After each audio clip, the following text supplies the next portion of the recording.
Hello aspirants, this is Zahir and I welcome you back to SSB Crack Exams. Recently couple of days से news channels में लगातार छाया हुआ था US और China के बीच जो टेंशन्स हैं वो और एस्केलेट हो चुके हैं और उसका रीज़न इस बार एक स्पाई बलून माना जा रहा है जो कि रिसेंटली यूएस के एक फाइटर जेट F-22 रैप्टर ने उसे मार गिराया हुआ है। तो आज के इस सेशन में हम उसी कंट्रोवर्सी के बारे में जानने की कोशिश करेंगे और ये भी जानने की कोशिश करेंगे कि दरअसल ये स्पाई बलून्स होते क्या हैं, ये काम किस तरीके से कर सकते हैं और ये अफोर्डेबल क्यों माने जाते हैं और चाइना ने इसका इस्तेमाल क्यों किया हुआ है और इससे रिलेटेड यूएस और चाइना के बीच के रिपरकशंस जो अभी हमें देखने को मिलेंगे उसके बारे में भी हम डिस्कस करने की कोशिश करेंगे। तो आइए वीडियो को शुरू करते हैं। वीडियो को शुरू करने से पहले आप सभी को एक और बार याद दिला दूं कि एसएसबी क्रैक एग्जाम्स के पास एसएसबी इंटरव्यू से related full fledged online course available है। हर महीने इसके नए बैचेस स्टार्ट होते हैं, बहुत ही अफोर्डेबल प्राइसेस में है। एसएसबी इंटरव्यू को क्रैक करने के लिए जिस किसी चीज की भी जरूरत हो आपको यहाँ पर देखने को मिल जाएगी, तो अपने फ्रेंड्स के साथ भी इन्फॉर्मेशन जरूर शेयर कीजिएगा। तो यस, न्यूज चैनल्स में छाया हुआ था चाइना और अमेरिका के रिलेशनशिप्स में जो है ना वो थोड़ा बहुत टेंशन एस्केलेट हुए थे क्योंकि हाल ही में ही एक सस्पिशियस स्पाई बलून को देखा गया था यूएस के रीजन में और यूएस ने अपनी टेरिटरी में इसे मार गिराया हुआ है। दरअसल अभी भी उसके रिमेन्स को फाइंड आउट करने की कोशिश यूएस में की जा रही है, लेकिन चाइना ने ये स्ट्रांगली अपना डिसकंटेंट जताया हुआ है और कहा हुआ है कि इसकी जरूरत कुछ भी नहीं थी, हमने उसे दरअसल एक सिविलियन पर्पसेस के लिए जो है वो इस्तेमाल किया हुआ था। लेकिन यूएस से इससे राजी नहीं है, वो तो पूरी तरीके से कह रहा है कि ये एक स्पाई बैलून ही था जो कि हमारे सीक्रेट और कॉन्फिडेंशियल एरियाज का सर्वेलेंस करने के लिए आया हुआ था। और चाइना ने यह भी कहा कि नेसेसरी जो कोई भी रिएक्शन हमें इस इंसिडेंट को लेकर करना पड़ेगा वो प्रतिक्रिया हम करने के लिए तैयार हैं। यानी कि पूरी तरीके से टेंशन जो है यूएस और चाइना के बीच हमें एज ऑफ नाउ देखने को मिले हुए हैं। तो चाइना ने तो पहली बार अपना ओनरशिप जो वो क्लेम किया हुआ है कि यस, ये अनमैन्ड वेदर सर्वेलेंस एयरक्राफ्ट था जो कि अपना कोर्स भूल गया हुआ था और यूएस के टेरिटरी में आया हुआ था। देखिए, ज्यादातर ये बलून्स जो है ये इन्फ्लेटेड ह्यूज बलून्स, ये ज्यादातर विंड के बेसिस पर ही ज्यादातर ये काम करते हैं।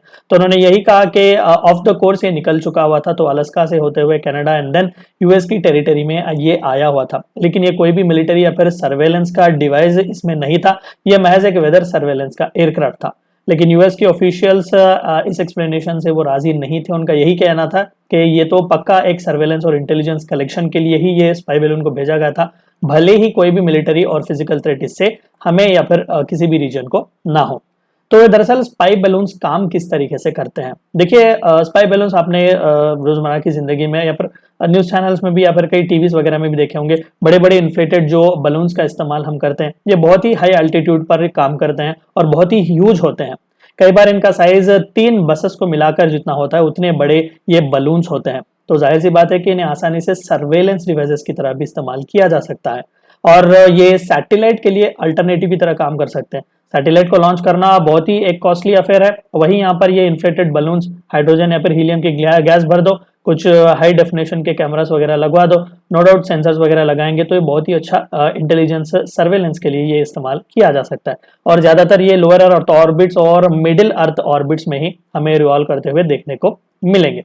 सो किस लिए ये क्रूशियल माने जाते हैं? देखिए, कॉस्ट इफेक्टिव तो है ही, क्योंकि जितने भी हम एयरक्राफ्ट का इस्तेमाल करते हैं खासकर सर्वेलेंस वगैरह के लिए, चाहे वो हेलीकॉप्टर हो जो कि 7 किलोमीटर के आसपास तक ही रेंज इसका होता है, और एयरक्राफ्ट मीडियम और लॉन्ग हॉल का देखें तो 7 to 14 kilometre. Similarly fighter jets या फिर स्पाई प्लेन्स की अगर हम बात करें तो 18 to 28 किलोमीटर्स। ये कॉस्टली अफेयर है ही। सैटेलाइट्स नो डाउट बहुत ही अच्छा में कवरेज जरूर देते हैं, लेकिन बहुत ही कॉस्टली अफेयर ये माना जाता है। And on the same line अगर हम एक स्पाई बैलून की बात करें तो लगभग 17 to 42 किलोमीटर्स का ये रेंज ट्रोपोस्फीयर और स्ट्रेटोस्फीयर के बीच होता है और बहुत ही आसानी से ये सभी सर्वेलेंस के काम वहां पर हमें करके देता है। तो काम किस तरीके से करते हैं? ये no doubt high tech equipments इनमें लगाए हुए होते हैं, कैमरास और सेंसर्स वगैरह। हाइड्रोजन या फिर हीलियम की मदद से इन्हें हवा में छोड़ा जाता है और ज्यादातर उसी हवा के रुख से ही ये आगे बढ़ते हैं, उन्हें अपनी ट्रेजेक्टरी जो है वो मिलती है। और कई कमर्शियल प्लेन्स, फाइटर जेट्स और स्पाई प्लेन से बहुत ही अफोर्डेबल इसे माना जाता है। और जाहिर सी बात है, यहाँ पर आप देख सकते हैं कि इंफ्रारेड कैमरास की भी यहाँ पर मदद ली जाती है ताकि नाइट टाइम विजन भी इन्हें मिल जाता है बहुत आसानी से, ये नाइट टाइम में भी इमेजेस वगैरह कैप्चर कर सकते हैं। सेंसर और रेडार्स की मदद से नो डाउट जो कुछ भी काम इन्हें सेंसिंग का करना पड़ता है वो भी करते हैं और हाई डेफिनेशन के कैमरास वगैरह इन्हें लगाए जाते हैं और जूमिंग की इनकी क्वालिटी बहुत ही पावरफुल होती है। तो ये चलते कैसा है? नो डाउट सोलर पैनल्स भी उनमें लगाए जाते हैं जिनकी मदद से वो अपनी खुद की ट्रेजेक्टरी को फॉलो करके जहां कहीं पर भी उन्हें जाना हो वहां पर वो चले जाते हैं। तो हिस्ट्री क्या है इन स्पाई बैलून्स की? क्या ये पहली बार चाइना ने इस्तेमाल किया? ऐसा बिल्कुल भी नहीं है। पहला रिटर्न रिकॉर्ड हमें हिस्ट्री का स्पाई बैलून्स का देखने को मिलता है वे बैक इन 1794, जब फ्रांस ने अपने दुश्मनों के ऊपर आंख रखने के लिए इन एयर बैलून्स का इस्तेमाल किया हुआ था in the battle of flavours. तो वहां पर पहली बार, यहाँ पर आप पेंटिंग्स में भी देख सकते हैं, छोटा सा यहाँ पर रेफरेंस आपको देखने को मिलेगा कुछ इस तरीके से। तो पहली बार यहाँ पर इस्तेमाल किए गए थे एंड बाद में 18th सेंचुरी के बाद सबसे ज्यादा इन फ्लोटिंग बलून्स या फिर स्पाई बलून्स का इस्तेमाल वर्ल्ड वॉर 2 में ही किया गया था। जापान जैसा एक छोटा कंट्री कई हजारों इस तरीके के हाइड्रोजन बलून्स जिनमें बॉम्ब फिक्स किए हुए थे, उन्हें कनाडा और यूएस के तट पर उन्होंने भेजा हुआ था। अगर आप यहाँ पर इमेज देखें तो क्लियरली हमें देख सकते हैं जापान से होते हुए उसकी ट्रेजेक्ट्री को फॉलो करके पूरा ये जो जितना भी कनाडा और यूएसए का एरिया दिख रहे हैं, ये पूरी तरीके से उन्हीं हाइड्रोजन बलून से फिल हुआ था। भले ही ज्यादातर वो इनइफेक्टिव ही थे, लेकिन एक बहुत ही लीथल था। यूनाइटेड स्टेट्स के ओरेगॉन रीजन में 1945 मई में इस तरीके का एक बलून जो बॉम्ब लेकर कैरी कर रहा था वो एक्सप्लोड हुआ। बिकॉज ऑफ दैट 6 सिविलियंस की डेथ हमें देखने को मिली। तो सिंस लॉन्ग इस तरीके के टैक्टिक्स जो इस्तेमाल किए जा रहे हैं। अभी हमारा डिस्कशन क्या है कि रिपरकशंस क्या क्या है। देखिए, सबसे पहली बार इस यूएस के एयर स्पेस में अलास्का के रीजन में ये बलून देखने को मिला on 28 January.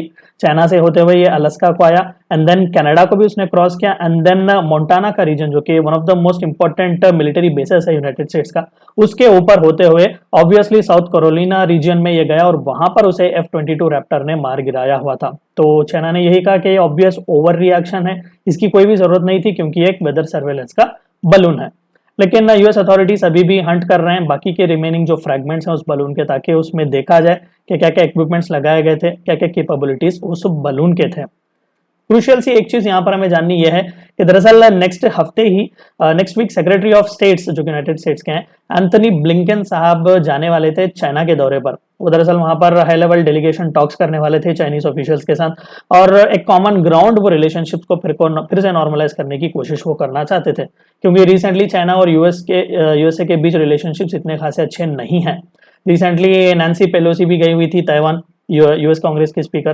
Because of that tensions भी बहुत ही ज्यादा यहाँ पर हुई थी। ताइवान वो गए हुए थे, सॉरी। तो ताइवान को लेकर इश्यू यहाँ पर यूएस चाइना का चल रहा था। साउथ चाइना सी में हद से ज्यादा चाइना का इन्वॉल्वमेंट वो भी यूएसए को पसंद नहीं था।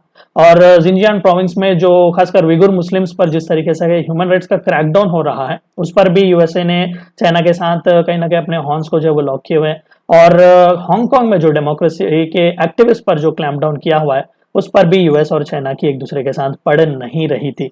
और अभी ये स्पाई बैलून आ चुका हुआ है, तो और क्या आगे इनके बीच देखने को मिलेगा वो वक्त ही हमें बताएगा। सो वीडियो को एंड करने से पहले आपको एक और बार याद दिला दूं कि एसएसबी क्रैक एग्जाम के पास एसएसबी इंटरव्यू से related full fledged online course available है। हर महीने इसके नए बैचेस स्टार्ट होते हैं। एसएसबी इंटरव्यू को क्रैक करने के लिए जिस किसी भी चीज की जरूरत हो आपको यहाँ पर देखने को मिल जाएगी। अपने फ्रेंड्स के साथ भी इन्फॉर्मेशन जरूर शेयर कीजिएगा and warrior 10 is a code which you should use so that you get 10% discount. Meet you in the next lecture. Until then, stay healthy, stay safe. Thank you for watching my video. जय हिंद। अगर आप एक defence aspirant हैं और SSB interview, NDA, CDS, AFCAT जैसे exams के लिए prepare कर रहे हैं तो आप एसएसबी क्रैक एग्जाम्स के कोर्स को चेक करना ना भूलें। आप हमारी लर्निंग एप्लीकेशन को गूगल प्ले स्टोर से भी डाउनलोड कर सकते हैं।